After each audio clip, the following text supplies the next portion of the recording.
জুলাইয়ের চেতনা এখনো জীবিত।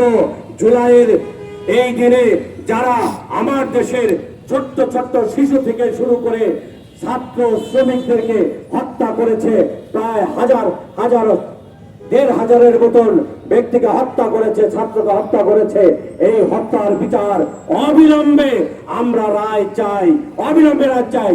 টাঙ্গাইলের মারুফের ফ্যামিলিকে হুমকি দেওয়া হয়, আজকে মারুফকে যারা হত্যা করেছে তাদের বিচার এখনো হয়নি।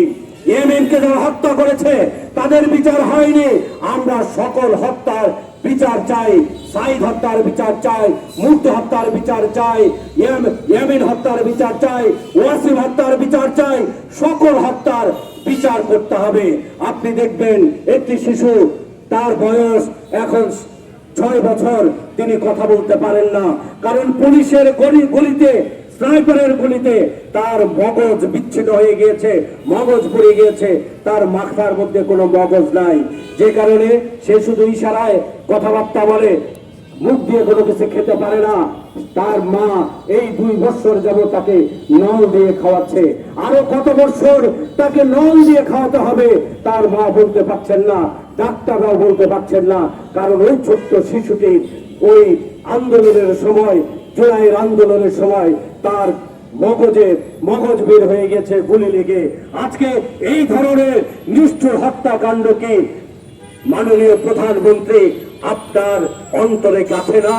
আপনি কি বলতে পারেন না এই সকল শহীদদের কারণে, এই সকল আহত নিহত ব্যক্তিদের কারণে আপনি লন্ডন থেকে এসে আজকে প্রধানমন্ত্রী হয়েছেন? তাই আগামী দিনের জন্য আমরা বলতে চাই, আসুন আমরা সকল ভেদাভেদ ভুলে সবাই ঐক্যবদ্ধ হয়ে বাংলাদেশের সকল সম্পদ আহরণের মাধ্যমে, জুলাই সনদ বাস্তবায়নের মাধ্যমে, বিচার হত্যাকাণ্ডের বিচার করার মাধ্যমে আমরা যদি একটি সুন্দর বাংলাদেশ বিনির্মাণ করতে পারি। সবাইকে আন্তরিক ধন্যবাদ, মোবারকবাদ জানিয়ে আমি আমার কথা এখানে শেষ করছি। ধন্যবাদ।